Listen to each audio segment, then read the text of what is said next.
சிறகடிக்க ஆசை சீரியலோட upcoming episode என்னென்னு பார்க்கலாம். ரோகிணி பார்வதி கிட்ட உதவி கேட்டதாலையும் இங்கே மனோஜும் ரோகிணியும் ஒன்று சேர்ந்து வாழணும்னு நினச்ச பார்வதி இங்கே சாமியார்கிட்ட நடந்த எல்லாத்தையும் சொல்லி உதவி கேட்குறாங்க. எவ்வளோ பணம் வேணாலும் தரோம், எங்களுக்காக இந்த ஒரு பொய்யை மட்டும் சொல்லுங்க, அப்போ விஜயா மனசு மாறுவான்னு சொல்ல இங்கே சாமியாரும் அதே மாதிரி இங்கே விஜயா கிட்ட சொல்லி நம்ப வைக்கிறாரு. உங்கள் மருமக ரோகிணியால் நல்லது நடக்கும், அது மட்டும் இல்லாமல் நீங்கள் நல்லபடியாக ஆரோக்கியமாக இருக்கணும்னா, நீங்கள் எந்த பிரச்சனையும் இல்லாமல் இருக்கணும்னா உங்கள் மருமக ரோகிணி மனோஜ் கூட சந்தோஷமாக வாழணும், உங்கள் வீட்டில் தான் ரோகிணி இருக்கணும் அப்படின்னு எப்படி ரோகிணியை வீட்டை விட்டு வெளியில் அனுப்பணும்னு விஜயா நினச்சாங்களோ அது எதுவுமே நடக்க விடக்கூடாதுன்றதுக்காகவே சாமியார் இப்படியெல்லாம் பேச இங்கே விஜயாவும் என்ன செய்யன்னு தெரியாமல் திருன்னு முழிக்கிறாங்க. பார்வதியும் ரோகிணியும் சாமியார்கிட்ட நன்றி சொல்லி பணம் கொடுக்குறாங்க. உடனே சாமியார் சொல்கிறாரு, பணத்துக்காக இந்த பொய்யை சொல்லலை, நீங்கள் 2 பேரும் இங்கே ரொம்ப சந்தோஷமாக வாழணும், நீயும் அந்த மனோஜும் பிரியக்கூடாதுமா, அதுக்காக தான் உங்களை ஒன்று சேர்த்து வைக்கிறதுக்காக தான் நான் இப்படி உன் மாமியார்கிட்ட சொன்னேன், பெருசாக நான் பணத்துக்காக இப்படிலாம் செய்கிறதில்ல அப்படின்னு சொல்லி அனுப்பிடுறாரு. ரோகிணிக்கு ரொம்ப சந்தோஷம். ஆனாலும் வீட்டுக்கு வந்த விஜயா ரோகிணியை பார்க்கும்போதெல்லாம் அவங்க ஏமாத்துனது பொய் சொன்னதுன்னு இதை மட்டும்தான் நினச்சிட்டு இருக்காங்க. எப்படி இந்த ரோகிணியை நான் மனசார இந்த மருமகளாக ஏற்றுக்கிறது? அவள் என்ன சாதாரண பொய்யா சொன்னா? அவளால் எனக்கு பெருசாக எந்த நல்லது நடக்கலைனாலும் பெரிய பணக்கார வீட்டு பொண்ணுன்னு பொய் சொன்னதை என்னால் எப்படி மன்னிக்க முடியும் அப்படின்ற மாதிரி யோசிக்கிறாங்க. இங்கே சாப்பிடும்போது, நிற்கும்போது, தூங்கும்போது கூட சாமியார் சொன்னது மட்டும்தான் ஞாபகத்திலேயே வருது விஜயாவுக்கு. ரோகிணி மனோஜை பிரிக்கணும்னு நினச்சா எனக்கு ஏதாவது ஆயிருமா? அப்புறம் நான் இருக்கவே முடியாதா என்ன? அது மட்டும் இல்லாமல் ரோகிணியை வீட்டை விட்டு வெளியில் அனுப்பலான்னு நினச்சேன். சாமியார் சொன்னதுலேருந்து ரொம்ப பயமாக இருக்கே. பேசாமல் மனோஜ்கிட்ட சொல்லி ரோகிணியும் மனோஜும் சந்தோஷமாக வாழட்டும்னு விட்டுறலாமா? எப்படியாவது அந்த நீத்துவை இந்த வீட்டுக்கு மருமகளாக கொண்டு வந்தா மனோஜோட வாழ்க்கை நல்லா இருக்கும், மனோஜ் பணக்காரன் ஆயிடுவான்னு நினச்சேனே, இப்படி ஆயிடுச்சேன்னு ரொம்ப மனசு வேதனையோட கவலையில் இருக்காங்க விஜயா. இங்கே விஜயா ரொம்பவே சோகமாக இருக்கிறத அண்ணாமலை கவனிக்கிறாரு. ஏன் விஜயா, பார்வதி கூட எங்கேயோ போகிறேன்னு சொன்னேன், மனோஜை வேற கூட்டிகிட்டு போனேன், உனக்கு என்ன பிரச்சனை? ஏன் இவ்வளோ சோகமாக இருக்க? அப்படி என்ன தான் நடந்ததுன்னு கேட்கும்போது அதெல்லாம் ஒன்றும் இல்லைங்க, என் வாழ்க்கையை நினச்சா எனக்கு ரொம்ப கஷ்டமாக இருக்குது. மனோஜோட வாழ்க்கையில் ரோகிணியை நான் தான் வர வச்சேன், ரோகிணியால் நான் ரொம்ப அவமானப்பட்டுட்டேன், ரோகிணியை வீட்டை விட்டு வெளியில் அனுப்பணும்னு நினைக்கும்போது இப்படியெல்லாம் நடக்கும்னு நான் எதிர்பார்க்கவே இல்லை தெரியுமா? இன்னும் மனோஜும் ரோகிணியும் ஒன்று சேர்ந்து வாழ்கிறதுக்கு நான் தான் காரணமாக இருக்கணும் போலன்னு சொல்லும்போது இது நல்லது தானே? உன் பையன் மனோஜுக்கு வாழ்க்கை நல்லா இருக்கணும்னு ரோகிணியை கல்யாணம் பண்ணி வச்ச, என்னதான் ரோகிணி போய் சொல்லி ஏமாத்திருந்தாலும் மன்னிப்பு கேட்டு இப்போ நல்ல பொறுப்பான மருமகளாக தானே இருக்கா. ரோகிணியால் பெருசாக எந்த பிரச்சனையும் வரல. அப்புறம் எதுக்கு நீ எப்போ பார்த்தாலும் ரோகிணியை பார்த்தா கோவப்படுற? மனோஜும் ரோகிணியும் பேசக்கூடாது, இங்கே வெளியில் போகக்கூடாது, சந்தோஷமாக இருக்கக்கூடாதுன்னு நினைக்கிற? நீ மனசு மாறினா அதுவே போதும். அவங்க 2 பேரும் சந்தோஷமாக இருக்கட்டும், அவங்க வாழ்க்கையை அவங்க பார்த்துக்கிட்டோம் விஜயா, இதிலெல்லாம் நீ தலையிடாத. இதை பற்றி யோசிச்சா இவ்வளோ கவலையாக இருக்க? நல்ல மாமியார் தான் நீ, எப்போ தான் திருந்துவியோ? மாமியாராக இருந்தால் பொறுப்பாக இருக்கணும், உன்கிட்ட பொறுப்பும் இல்லை பொறுமையும் இல்லை, என்ன சொல்கிறது அப்படின்னு அண்ணாமலை மனோஜ் ரோகிணி ஒன்று சேர்ந்து வாழட்டும் அப்படின்னு விஜயாவுக்கு புரிகிற மாதிரி பேசிட்டு போகிறாரு. மீனாவும் வீட்டு வேலையெல்லாம் செஞ்சிட்ருக்காங்க. அங்கே அந்த சமயம் இங்கே அருண் ஃபோன் பண்ணும்போது இங்கே மீனா நினைக்கிறாங்க, எதுக்கு இந்த அருண் இப்போ ஃபோன் பண்ணுறாரு? நான் அருண்கிட்ட பேசுகிறது என் வீட்டுக்காரருக்கு பிடிக்காது, அது மட்டும் இல்லை சீதா கல்யாண விஷயத்தை பற்றி தான் பேசுவாராக இருக்கும், ஏற்கனவே நான் தெளிவாக சொல்லிட்டேன் என் வீட்டுக்காரர் பேச்சு தான் நான் கேட்பேன்னு, அப்புறமும் எதுக்கு இந்த அருண் ஃபோன் பண்ணுறாருன்னு தெரியலையே அப்படின்னு மீனா யாருக்கும் தெரியாமல் ஃபோனை முதல்ல எடுக்காமையே இருக்காங்க. மறுபடியும் அருணும் சீதாவும் ஃபோன் பண்ணிக்கிட்டே இருக்க வேறு வழி இல்லாமல் யாருக்கும் தெரியாமல் ஃபோன் எடுத்து மீனா பேசுகிறாங்க. என்ன அருண், நீங்கள் எதுக்கு எனக்கு ஃபோன் பண்ணியிருக்கீங்க அப்படின்னு கேட்க, இல்லைங்க நான் பேசுனதை யோசித்து பார்த்தீங்களா? முத்துக்கிட்ட வேணா நான் மன்னிப்பு கேட்குறேன், ஆனால் எங்கள் கல்யாணத்தை நீங்கள் முன்னாடி நின்று நடத்தி வைக்கணும், சீக்கிரமாக நீங்கள் ஒரு நல்ல முடிவாக எடுத்தால் எங்கள் அம்மா எனக்கு வெளியில் ஒரு பொண்ணை பார்த்து கல்யாணம் பண்ணி வைக்க மாட்டாங்க, நான் விரும்பின சீதாவே எனக்கு மனைவியாக வரணும்னு நினைக்கிறேன், நீங்கள் முத்துக்கிட்ட பேசுனீங்களான்னு கேட்க இங்கே உடனே மீனா ரொம்ப கோவமா, நீங்கள் யார் பேச்சையாவது கேட்குறீங்களா அருண்? உங்கள் விருப்பத்துக்கு ஏதாவது செய்கிறீங்க, அதனால் இங்கே என் வீட்டுக்காரர் தான் உங்கள் மேலே ரொம்ப கோவத்தில் இருக்கார். நீங்கள் பொய் சொல்லி ஏமாத்துறது எங்கள் வீட்டுக்காரருக்கு மட்டும் இல்லை எனக்கும் பிடிக்கல. நீங்கள் சொன்ன உடனே உங்களுக்கும் சீதாவுக்கும் முன்னாடி நின்று நான் கல்யாணத்தை செஞ்சு வச்சுருவேன்னு நினைக்கிறீங்களா? அப்படி நான் செஞ்சு வச்சாலும் பிரச்சனை எனக்கு தான் வரும். நான் கல்யாணமாகி இந்த வீட்டில் மருமகளாக இருக்கேன், யாருக்கும் தெரியாமல் உங்களுக்கும் சீதாவுக்கும் கல்யாணம் செஞ்சு வச்சா நான் எல்லாருக்கும் பதில் சொல்லணும், அப்புறம் என் வீட்டுக்காரர் என்னை வீட்டை விட்டே வெளியில் அனுப்பிடுவார். இவ்வளோ பெரிய பிரச்சனையும் நான் சமாளிக்கணும். இதெல்லாம் யோசிச்சு தான் ஒரு முடிவெடுக்க முடியும். சொன்ன உடனேலாம் கல்யாணத்தை செஞ்சு வைக்கிறேன்னு நான் ஒத்துக்க முடியாது. நான் யோசிக்கிறேன். இப்போ நீங்கள் அடிக்கடி எனக்கு ஃபோன் பண்ணாதீங்க. நான் உங்ககிட்ட ஃபோனில் பேசுகிறேன்னு தெரிஞ்சா கூட இங்கே என் வீட்டுக்காரர் திட்டுவார். நான் அப்புறமா இதை பற்றி நான் சீதா கிட்ட பேசிக்கிறேன். ஃபோனை வைங்க அருண் அப்படின்னு சொல்லிட்டு மீனா ரொம்ப கோபமாக பேசிட்டு ஃபோனை வைக்கிறாங்க. இங்கே சீதா ரொம்ப சோகமாக சாப்பிடாம வேலைக்கு கிளம்புறத சந்திரா கவனிக்கிறாங்க. என்ன சீதா, வச்ச சாப்பாடு அப்படியே இருக்குது, நீ சரியாக சாப்பிட மாட்டிக்கிற. முத்து மாப்பிள்ளை நம்ம குடும்பத்து மேலே உள்ள நம்பிக்கையில் அவருக்கு பரிசாக வந்த இந்த செயின் எல்லாம் உன்கிட்ட கொடுத்துட்டு போயிருக்காரு. உன் கல்யாணத்துக்காக எல்லாத்தையும் நான் பார்த்து செய்கிறேன்னு உன் அப்பா மாதிரியே பேசிட்டு போயிருக்காரு. அப்படி இருக்கும்போது நீ என்ன இவ்வளோ சோகமாக இருக்க அப்படின்னு சொல்ல, அம்மா மாமாவும் அக்காவும் என்னை நல்லா தான் பார்த்துக்கிறாங்க, எனக்கு தேவையானதெல்லாம் செய்கிறாங்க. அதுக்குன்னு அவர் சொன்ன மாப்பிள்ளையை என்னால் கல்யாணம் பண்ணிக்க முடியாது. நீயே முத்து மாமா கிட்ட சொல்லிடு. அது மட்டும் இல்லாமல் நான் கல்யாணம் பண்ணணுன்னா அருணை மட்டும்தான் கல்யாணம் பண்ணுவேன். ஏன்னா அவரை தான்மா நான் விரும்பியிருக்கேன். மற்றபடி அருணை உங்களால் கல்யாணம் பண்ணி வைக்க முடியாதுன்னா வேறு யாரையும் மாப்பிள்ளையாக பார்க்க வேண்டான்னு அக்கா கிட்டேயும் மாமா கிட்டேயும் நீங்களே சொல்லிருங்கம்மா அப்படின்னு சொல்ல, ரொம்ப கோபமாக இருந்த சந்திரா இங்கே என்ன பேசுகிறேன்னு புரிஞ்சுதான் பேசுகிறியா? முத்து மாப்பிள்ளையை மீறி நீ அந்த அருணை விரும்பினாலும் கல்யாணம் பண்ணிக்க முடியாது. நம்ம குடும்பத்துக்குன்னு முத்து மாப்பிள்ளை எவ்வளோ செஞ்சுருக்காரு. எவ்வளவோ பிரச்சனை வந்தப்பெல்லாம் நமக்கு துணையாக இருந்தது மீனாவும் முத்து மாப்பிள்ளையும் மட்டும்தான். நமக்குன்னு சொந்தக்காரங்க பெருசாக யாரும் இல்லை. இவர் துணையால் தான் நம்ம இப்போ நிம்மதியாக சாப்பிட்டுட்ருக்கோம். அதை புரிஞ்சுக்கோ. இப்போ நீ சொல்கிற இதெல்லாம் நாங்கள் சொன்னேன்னா பிரச்சனை உனக்கு வராது, மீனாவுக்கு தான் பிரச்சனை வரும். எனக்கு நீ எப்படி முக்கியமோ அதே மாதிரி மீனாவோட வாழ்க்கை அதை விட முக்கியம். மீனாவுக்கெல்லாம் இப்படி ஒரு பெரிய வாழ்க்கை கிடைக்கும். முத்து மாப்பிள்ளை மீனாவை நல்லா பார்த்துப்பாருன்னு நான் நினைக்கவே இல்லை. இப்படி நல்ல வாழ்க்கை மீனாவுக்கு அமைஞ்சிருக்கிறத நான் இதெல்லாம் சொல்லி ஒன்றும் இல்லாமல் செய்யணும்னு நினைக்கிறியா? உனக்கு வாழ்க்கை இனிதான் கிடைக்க போகுது. ஆனால் ஒரு வாழ்க்கையை நடத்திட்டு இருக்கா மீனா.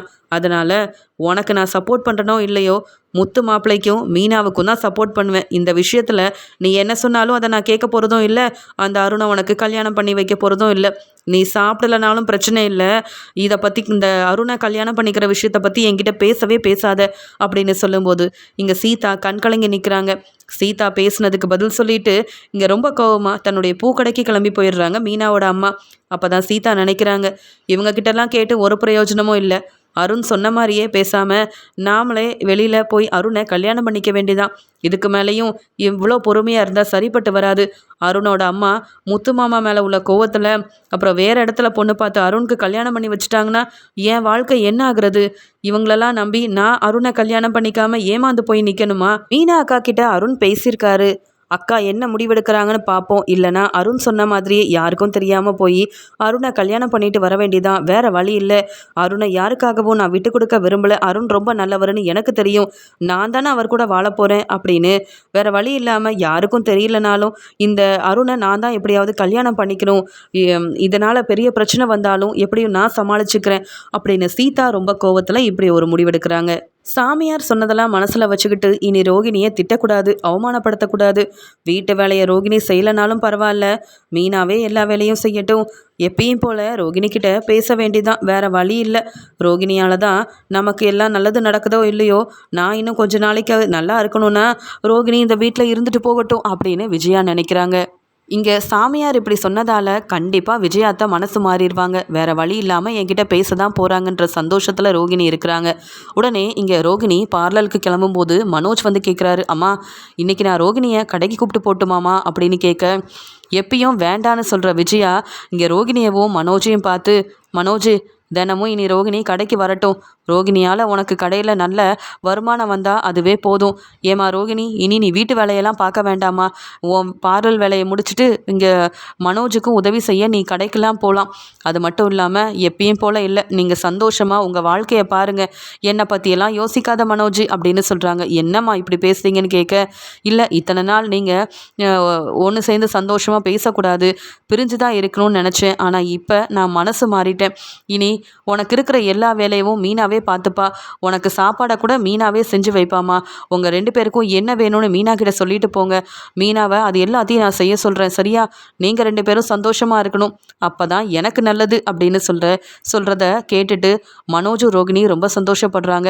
உடனே இங்கே மெதுவாக சரிம்மா நான் கடைக்கு கிளம்புறேன்னு சொல்லி ரோகிணியை கூட்டிகிட்டு வந்த மனோஜ் மெதுவாக சொல்கிறாரு, பாத்தியா ரோகிணி, இங்கே அம்மா மனசு மாறிட்டாங்க. சாமியார் சொன்னதெல்லாம் உண்மைன்னு நம்பி அப்படியே உன்னை மன்னிச்சு ஏற்றுக்கிட்டாங்க பாத்தியா?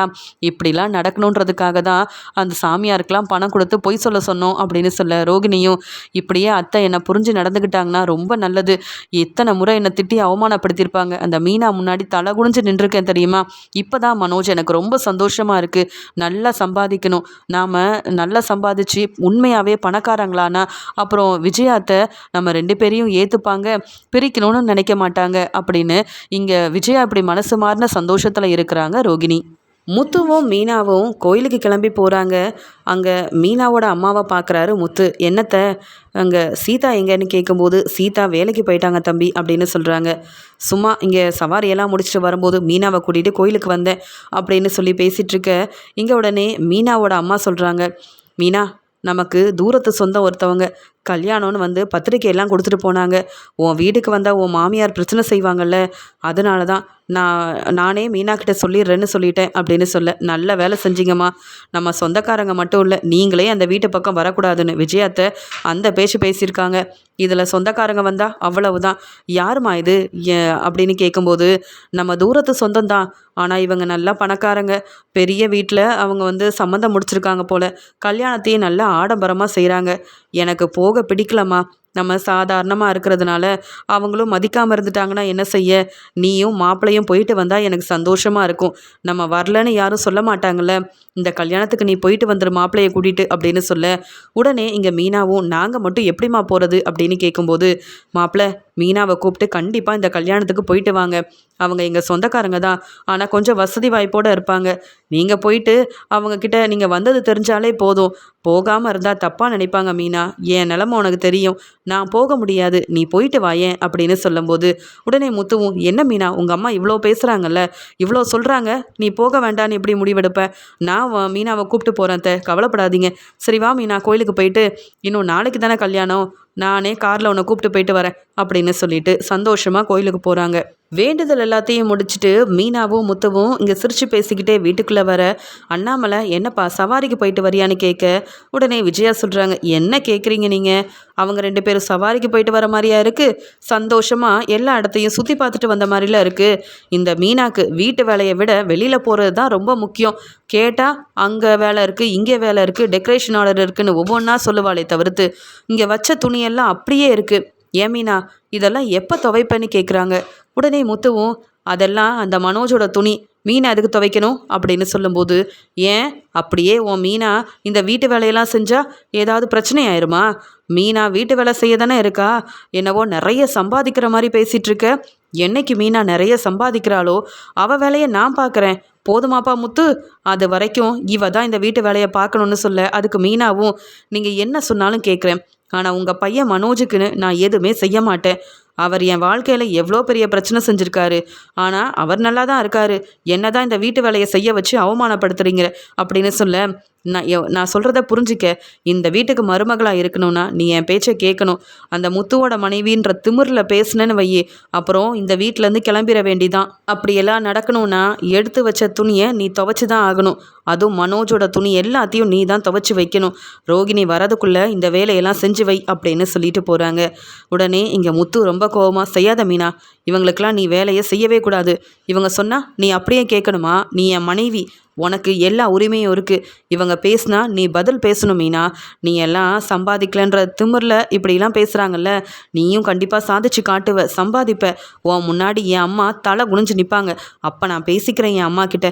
நீ வா மீனா அந்த ரோகிணி இருக்காங்கல்ல, அந்த பார்லரம்மா இந்த வேலையெல்லாம் செய்யட்டும். உனக்கு என்ன அவசியம் இருக்குன்னு இவங்க சொன்னதெல்லாம் நீ கேட்டுட்டு அமைதியாக நிற்கிற. எங்கள் அம்மா பேசுனா நான் பதில் சொல்லிக்கிறேன், நீ வா, நீ வந்து ரெஸ்டடு அப்படின்னு சொல்லிட்டு மீனாவை அங்கேருந்து எந்த வேலையும் செய்ய விடாமல் முத்து கூட்டிகிட்டு போகிறாரு. அடுத்த நாள் முத்துவும் மீனாவும் நல்லா கிளம்பி கல்யாணத்துக்காக அங்கே கிளம்புறாங்க. இதை பார்த்துட்டு அண்ணாமலையும், என்னப்பா முத்து வெளியில் கிளம்புறீங்க, எங்கம்மா அப்படின்னு கேட்க, கல்யாணத்துக்கு எங்கள் சொந்தக்காரங்க கல்யாணம்னு அம்மா சொன்னாங்க அப்படின்னு கேட்கும்போது, வீட்டுக்கு வந்த யாரும் கல்யாணத்தை பற்றி பேசவே இல்லையே, பத்திரிக்கை எதுவும் வரலையே மீனான்னு சொல்லும்போது முத்து சொல்கிறாங்க, அப்படியே மீனாவோட சொந்தக்காரங்க வந்தால் இந்த வீட்டில் உள்ளவங்க மதிப்பும் மரியாதையும் கொடுத்துருவாங்களா என்ன? வீட்டுக்கு மீனாவோட அம்மாவே வரக்கூடாதுன்னு சொன்னவங்க தானே நம்ம அம்மா. அதனால தான் சொந்தக்காரங்க மீனா கிட்ட சொல்ல சொல்லி இங்கே வந்து அவங்க அம்மா கிட்ட பத்திரிக்கை கொடுத்துட்டு போயிருக்காங்க. இவங்க நல்ல வசதியான குடும்பமாக கண்டிப்பாக போயிட்டு வரணும்னு மீனாவோட அம்மா நேற்று சொன்னாங்க. நானும் மீனாவும் அங்கே போயிட்டு வந்துடுறோம்ப்பா. இங்கே சமையல் எல்லாம் செஞ்சு வச்சுருக்கு. தேவையில்லாமல் அம்மா மீனாவை ஏதாவது பேசினாங்க, அவ்வளவுதான், நான் பார்த்துட்டு சும்மா இருக்க மாட்டேன், சொல்லிடுங்க அப்படின்னு மீனாவை கூட்டிகிட்டு அங்கே கல்யாணத்துக்கு போகிறாரு முத்து.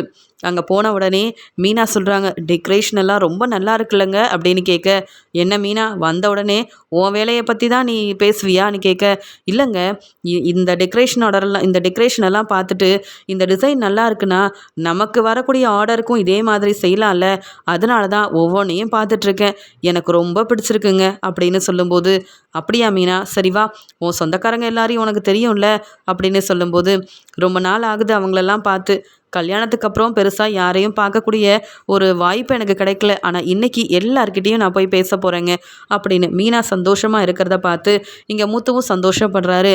வந்தவங்க கிட்டலாம் மீனா போய் பேசுகிறாங்க. அங்கே யாருக்கு கல்யாணமோ அவங்கக்கிட்டேயும் போய் பேசிகிட்டு இருக்கும்போது, வாமா மீனா, அம்மாவை கூட்டிகிட்டு வரலையா, உன் வீட்டுக்கு வர முடியல, பத்திரிக்கையை உன் அம்மா கிட்ட கொடுத்தேன், ஆனால் நீ வருவேன்னு எதிர்பார்க்கல, நீ வந்தது ரொம்ப சந்தோஷம் அப்படின்னு மீனாவோட மாமா அத்தைன்னு எல்லாரும் வந்து பேசிகிட்டு இருக்க.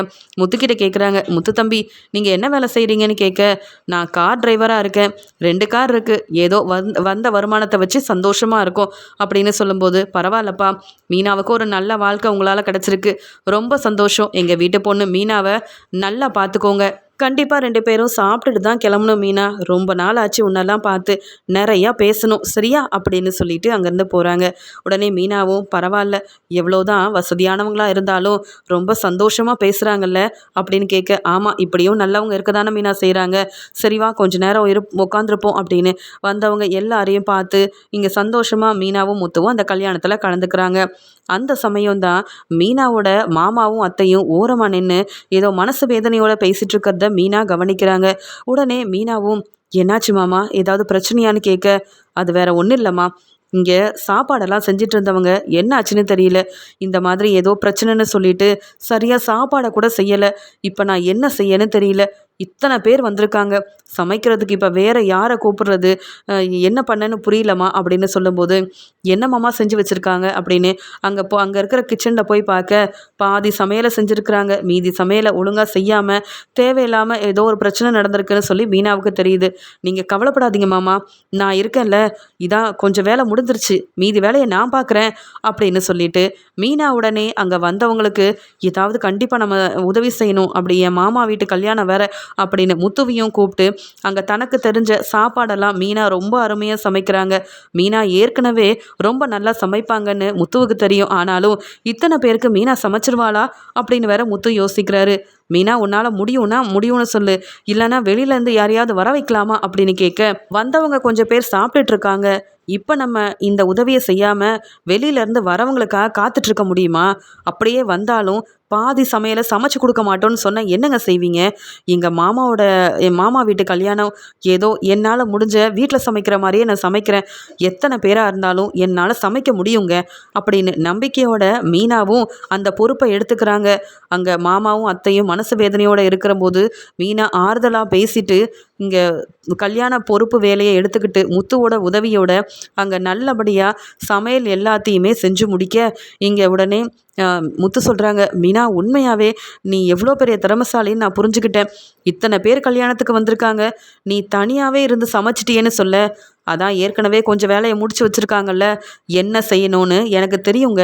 அது மட்டும் இல்லை, ஏற்கனவே எங்கள் அப்பா இருக்கும்போது எந்த வேலையாக இருந்தாலும் நான் போய் செஞ்சு வருமானம் வந்தால் போதும்னு இங்கே சமையல் வேலைக்கெலாம் கூட நான் போயிருக்கேன் அப்படின்னு சொல்கிறாங்க. அதனால தான் வீட்டில் சமைக்கும்போது என் சமையல் நல்லா இருக்குன்னு எல்லாரும் பெருமையாக பேசியிருக்கீங்க அப்படின்னு மீனா அந்த பொறுப்பை எடுத்துக்கிட்டு வந்தவங்களுக்கு நல்ல ருசியான சாப்பாடை சமைச்சு கொடுக்க இங்கே எல்லாரும் அந்த சாப்பாடெல்லாம் பரிமாறுறாங்க. வந்தவங்க சாப்பிட்றாங்க. இதெல்லாம் பார்த்துட்டு மீனாவோட அத்தையும் மாமாவும் சந்தோஷப்பட்டு மீனாக்கு நன்றி சொல்கிறாங்க. கண் கலங்கி நிற்கிறாங்க. மீனா, நீ மட்டும் சரியான நேரத்துக்கு இந்த சமையல் பொறுப்பை எடுத்துக்கலன்னா வந்தவங்களுக்கு சாப்பாடு கொடுக்க முடியாத ஒரு நிலைமை வந்திருக்கும். ஏன் எங்கள் சம்மந்தி வீட்டு முன்னாடி நாங்கள் அவமானப்பட்டு நின்றப்போம். நல்ல வேலை மீனா, எவ்வளோ பெரிய வேலையை செஞ்சுருக்க அப்படின்னு சந்தோஷப்படுறாங்க. உடனே முத்துவும், மீனா, இன்னைக்கு நம்ம வந்தது நல்லது தான் பார்த்தியா? உன் மாமா குடும்பத்தில் இவ்வளோ பெரிய பிரச்சனை நடந்து அவங்க அவமானப்பட்டிருப்பாங்க. நல்ல வேலை நீ வரப்போய் தானே ருசியான சாப்பாடை செஞ்சு கொடுத்துருக்க அப்படின்னு சொல்லிட்டு இங்கே மீனாவும் சாப்பிட்றதுக்காக முத்துவை கூட்டிகிட்டு போக எல்லாரும் மீனா செஞ்ச சாப்பாடெல்லாம் சாப்பிட்டுட்டு ருசியாக இருக்குன்னு பாராட்டி பேசுகிறாங்க. யார் இந்த சாப்பாடை செஞ்சாங்க? இந்த ஆர்டரை என் பொண்ணு கல்யாணத்துக்கு இவங்களுக்கே தான் கொடுக்கணும் அப்படின்னு சொல்லும்போது இங்கே மீனாவோட மாமா சொல்கிறாங்க, வேற யாரும் இல்லை, எங்கள் சொந்தக்கார பொண்ணு தான் அப்படின்னு எல்லாருக்கும் மீனாவை அறிமுகப்படுத்துகிறாரு. மீனாவுக்கு நல்லா பூ கட்டி சம்பாதிக்க தெரியும், கேட்ரிங் ஆர்டர் எடுத்து செய்ய தெரியும்னு தெரிஞ்ச முத்துவுக்கு மீனா சமையல் மூலமாக கூட முன்னேற முடியுன்ற நம்பிக்கை அன்னைக்கு தான் வருது. அங்கே வந்தவங்க எல்லாரும் மீனா கிட்ட ஃபோன் நம்பரை வாங்குறாங்க. எங்கள் பொண்ணு கல்யாணத்துக்கு நீங்கள் வந்து சமைச்சு கொடுப்பீங்களா? எங்கள் வீட்டு ஃபங்க்ஷனுக்கு நீங்கள் தான் வந்து சமைச்சு கொடுக்கணும் அப்படின்னு பேச உடனே முத்துவும், என்ன மீனா இது, தனி ஆளாக இருந்து எப்படி ஃபங்க்ஷனெல்லாம் சமாளிக்க முடியும்? நீ எப்படி வந்து சமைச்சு கொடுப்பேன்னு சொல்ல முடியுங்க. வாய்ப்பு தேடி வரும்போது பயன்படுத்திக்கணும். இதுதான் செய்வேன், அதுதான் செய்வேன், இதுதான் எனக்கு தெரியும்னு நம்ம நினைக்கக்கூடாது. என்னால் சமைக்க முடியும்னு எனக்கே இன்றைக்கி தான் தெரிய வந்திருக்கு. இத்தனை பேர் என் மேலே உள்ள நம்பிக்கையில் சமைச்சு கொடுக்க கூப்பிடுறாங்கல்ல, நீங்கள் என் கூட இருந்தால் என்ன வேணாலும் செய்ய முடியுன்ற நம்பிக்கை எனக்கு இருக்குன்னு சொல்லி ஒவ்வொருத்தர்கிட்டையும் ஃபோன் நம்பரை கொடுத்து அங்கேயே அவங்க சாப்பாடு ஆர்டரையும் மீனா வாங்குறாங்க. இதை பார்த்துட்டு முத்து ரொம்ப சந்தோஷப்படுறாரு. இந்த ஒரு கல்யாணத்தில் மீனா சமைச்சு கொடுத்து பேரும் புகழும் வாங்கினது மட்டும் இல்லாமல் பெரிய பெரிய சாப்பாடு ஆர்டர்லாம் வேறு கிடைக்கிது. மீனா பெரிய ரெஸ்டாரண்ட்டுக்கு ஓனரானா கூட சந்தோஷம்தான் போலையே. மீனாக்கு இவ்வளோ திறமை இருக்கா அப்படின்னு பேரதிர்ச்சியோட முத்து பார்க்குறாரு. கல்யாணம் நல்லபடியாக முடியுது. முத்துவுக்கும் மீனாவுக்கும் இங்கே மீனாவோட மாமா சந்தோஷமாக சமையல் செஞ்சு நல்லபடியாக இங்கே மீனா தன்னை அவமானப்படுத்தாமல் காப்பாற்றினதுக்காக 50,000 ரூபா பணத்தை மீனா கிட்ட கொடுக்க உடனே மீனாவும், என்ன மாமா, நான் தான் உங்கள் கல்யாணத்துக்கு வந்து இங்கே செய்ய வேண்டியதெல்லாம் நல்லா செய்யணும்னு நினச்சா நீங்கள் எனக்கு பணம் கொடுக்குறீங்க, இதெல்லாம் வேண்டாம், நம்ம குடும்பத்தை அவமானப்பட நான் விட்டுருவேனா அப்படின்னு கேட்க, நீ எனக்கு பெரிய உதவி செய்யலை மீனா, என்னை வந்து தலை நிமிர வச்சுருக்க. வந்தவங்க எல்லாரும் பெருமையாக என்னை பேசிட்டு போகிறாங்கன்னா, சாப்பிட்டுட்டு என்னை புகழ்ந்து பேசுகிறாங்கன்னா அதுக்கு காரணம் நீ தான். இப்படி ருசியான சாப்பாடை நானே சாப்பிட்டதில்லை. உண்மையாகவே சொல்லப்போனால் உன் கைப்பக்குவத்துக்கு இதை விட நிறையா பணமே கொடுக்கலாம். ஆனால் என்னால் இதுதாம்மா முடியும் அப்படின்னு அந்த 50,000 ரூபா பணத்தை மீனா கிட்ட கொடுக்குறாங்க. முத்துவும் மீனாவும் ரொம்ப சந்தோஷமாக வீட்டுக்கு வராங்க. வந்த உடனே முத்து அண்ணாமலையை கூப்பிட்டு நடந்த எல்லாத்தையும் சொல்கிறாரு. மீனா பெரிய திறமசாலிப்பா, புத்திசாலி. இன்றைக்கி என்னெல்லாம் நடந்தது தெரியுமா? கல்யாண வீட்டில் அங்கே சாப்பாடு செஞ்சிட்டு இருந்தவங்களுக்குள்ளேயே பிரச்சனை. அவங்க அப்படியே கிளம்பி போயிட்டாங்க. பாதி சாப்பாடெல்லாம் அப்படியே இருக்க மீனா அந்த பொறுப்பை எடுத்து செஞ்சு அவங்க மாமாவுக்கு பேரும் புகழும் வாங்கி கொடுத்துட்டா. உடனே அவங்களும் 50,000 ரூபா பணத்தை கொடுத்தாங்கன்னா அங்கே வந்தவங்க எல்லாரும் மீனா உண்மையாகவே ரொம்ப சமைப்பா அப்படின்னு சொல்லி சமையல் ஆர்டரெல்லாம் கொடுத்துருக்காங்கப்பா. இதை மீனா எடுத்து செய்யணும்னு நினைக்கிறா. நீங்கள் என்னப்பா சொல்கிறீங்கன்னு கேட்க, தாராளமாக மீனா செய்யட்டும். மீனாவோட அருமை பெருமை என்னன்னு எனக்கு தெரியும். திறமசாலி மீனா. கண்டிப்பாக இந்த டெக்கரேஷன் ஆர்டர் மாதிரியே இந்த சாப்பாடு ஆர்டரையும் எடுத்து செஞ்சு முன்னேறுவா அப்படின்னு சொல்லிட்டு இருக்க ஸ்ருதி சொல்கிறாங்க, ஆமாம், மீனா உண்மையாகவே பெரிய திறமசாலி தான். இந்த ரவி தான் தனக்கு கிடைக்கிற வாய்ப்பை பயன்படுத்த மாட்டான். ஆனால் மீனா நீங்கள் அப்படி இருக்கக்கூடாது. பேசாமல் ஒரு ஹோட்டலாவது ஆரம்பிங்க. அதன் மூலமாக வர சின்ன ஆர்டர் எடுத்து செஞ்சால் கூட நீங்கள் நல்ல ஒரு பெரிய அளவு வரலாம் அப்படின்னு ஒரு யோசனை சொல்கிறாங்க. உடனே முத்து சொல்கிறாரு, எனக்கு பக்கத்தில் ஒரு பெரிய கடை தெரியும். அந்த கடையை நம்ம முதல்ல வாங்குவோம். அதை ஒரு ஹோட்டல் மாதிரி ஆரம்பிப்போம். மீனா, நீ சமைச்சனா கண்டிப்பாக வரவங்க எல்லாரும் தேடி வந்து சாப்பிடுவாங்க. நாமளும் அப்படியே முன்னேறலாம்ல அப்படின்னு 2 பேரும் ஒரு முடிவெடுக்கிறாங்க. மீனாவுக்கு கிடைச்ச இந்த வாய்ப்பை பயன்படுத்த மீனா உடனே ஒத்துக்கிறாங்க. முத்துவும் மீனாவுக்கு ஒரு சின்ன ஒரு ஹோட்டல் ஆரம்பித்து கொடுக்குறாங்க. ஹோட்டல் ஆரம்பித்த மட்டும் இல்லாமல் மீனா அங்கே கல்யாணத்தில் நல்லபடியாக சமைச்சு கொடுத்ததுனால நிறைய பேர் மீனாவுக்கு ஃபோன் பண்ணி சாப்பாடு ஆர்டர் எல்லாம் கொடுக்குறாங்க. ஏற்கனவே முத்து மட்டும் இல்லாமல் மீனா கிட்ட வேலை பார்க்குற அந்த அக்காங்க மூலமாக மீனாவும் அந்த சாப்பாடு ஆர்டர் எல்லாத்தையும் நல்லபடியாக செய்ய அவங்களுக்கு மாத வருமானமே 1,00,000க்கு மேலே கிடைக்குது. இதெல்லாம் யோசித்து பார்த்து முத்து ரொம்ப சந்தோஷப்படுறாரு. பரவாயில்ல மீனா, நாமெல்லாம் இப்படி சம்பாதிப்போம்னு நினைக்கல. இப்போ நீ ஒரு பெரிய ஹோட்டலுக்கு ஓனர் ஆகிட்ட. அங்கே ஹோட்டலுக்கு உன்னை நம்பி நிறைய கஸ்டமர் சாப்பிட வராங்க. நீ சமைக்கிற சாப்பாடெல்லாம் ருசியாக இருக்குன்னு பெருமையாக வேற பேசிகிட்டு இருக்காங்க. இப்போ சாப்பாடு ஆர்டருக்காக நிறைய பேர் வந்து ஆர்டர் கொடுத்துட்ருக்காங்க. நமக்கு நல்ல வருமானமும் வருது.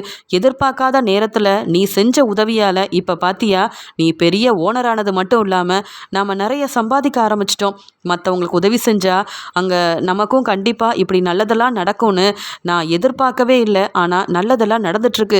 ஒன்னால தான் மீனா, நான் ரொம்ப சந்தோஷமாக இருக்கேன் அப்படின்னு நல்ல வருமானம் வரதுனால, அதுவும் மீனாவால் இப்படி ஒரு வாய்ப்பு கிடைச்சதால முத்து ரொம்ப சந்தோஷத்தில் இருக்காரு. இதை பார்த்த விஜயாவால் இதெல்லாம் பார்த்துட்டு தாங்கிக்கவே முடியல. இந்த மீனாவா இப்படி சம்பாதிக்கிறா? வீட்டு வேலை செய்ய மட்டும்தான் தெரியும்னு நினச்சேன். ஆனால் இப்படி வந்து நல்லா சம்பாதிக்கிறாளேன்னு யோசிக்க மீனா அண்ணாமலை முன்னாடி விஜயா கிட்ட சொல்கிறாங்க, அத்தை, இனி நான் வீட்டு வேலையை செய்ய மாட்டேன். வீட்டு வேலை செய்ய மட்டும்தான் நான் இருக்கேன்னு அந்த பேச்சு பேசுனீங்கல்ல, இனி என்னை பற்றி புரிஞ்சிருப்பீங்க. நான் ஹோட்டல்லையும் பார்க்கணும், வரக்கூடிய இந்த சாப்பாடு ஆர்டர்லாம் எடுத்து செய்யணும். நானும் மற்றவங்கள விட அதிகமாகவே சம்பாதிக்கிறேன். லட்சக்கணக்கில் வருமானம் வருது. உங்கள் பையன் மனோஜ் மாதிரி நான் படிக்கலைனாலும் என் திறமையால் உங்கள் முன்னாடி நான் முன்னேறி காட்டிட்டேன். இனி தேவையில்லாமல் பேசி என்னை அவமானப்படுத்தணும்னு நினச்சிங்க, அப்புறம் மாமியாருன்னு கூட பார்க்க மாட்டேன். சீக்கிரமாகவே உங்கள் பையனும் நானும் எங்களுக்குன்னு பெரிய வீடெல்லாம் வாங்கி அந்த வீட்டுக்கே மாமாவையும் கூட்டிகிட்டு போயிடுவோம். போதுமா? இப்போயாவது உங்கள் வேலையை பாருங்கள். அதான் உன் பொண்டாட்டி மீனா லட்சக்கணக்கில் சம்பாதிச்சா வீட்டு வேலையை நான் பார்க்குறேன்னு உங்கள் பையன் முத்துக்கிட்ட சொன்னீங்கல்ல, இனி வீட்டு வேலையெல்லாம் நீங்களே பாருங்க, என்னை அவமானப்படுத்தணும்னு நினைக்காதீங்க அப்படின்னு கோவமாக பேசிட்டு போக மீனா முத்து முன்னேறி நல்லா சம்பாதிச்சு அவங்க தலை நிமிர்ந்து நிற்கிறத பார்த்துட்டு விஜயா அவமானப்பட்டு நிற்கிறாங்க. ஆனால் முத்துவும் மீனாவும் தன் முயற்சியால் முன்னேறி ரொம்ப சந்தோஷமாக சம்பாதிக்கிறத பார்த்துட்டு அண்ணாமலை சந்தோஷப்படுறாரு. இந்த மீனாலாம் இவ்வளோ சம்பாதிக்கிறாங்களே அப்படின்னு ரோகிணி பொறாமப்படுறாங்க. எல்லாருக்கும் உதவி செஞ்சு முன்னேறின மீனா சந்தோஷத்தில் இருக்காங்க.